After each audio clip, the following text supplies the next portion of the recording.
I regularly encourage you to speak in public and to be featured in the media in order to position yourself as a top-level expert.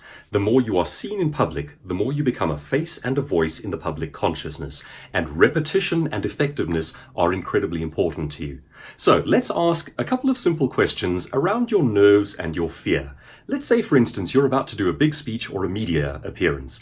The first thing people always think of when they think of speeches is, picture the audience naked. Let's be pragmatic and ask that as a real question. Is it a good idea? The answer is no, but not for moral reasons.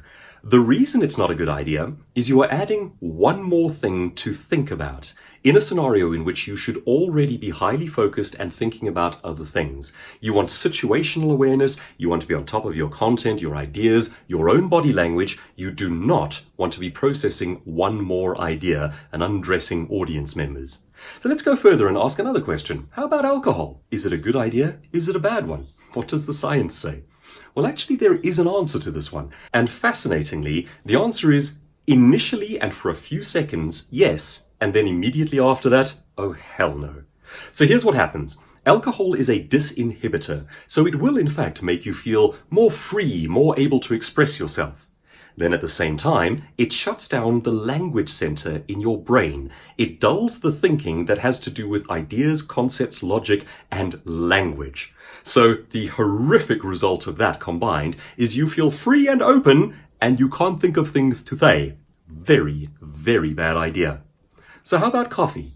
Well, coffee is actually not a bad idea because it does the opposite of alcohol. It switches on the language centers in your brain. Nevertheless, there are a couple of things to watch out for. If you don't usually have coffee, I would recommend and caution against it because it will make you jittery. If you are accustomed to having coffee, then by all means, it's actually a good idea, just not too much. It can make you hyper.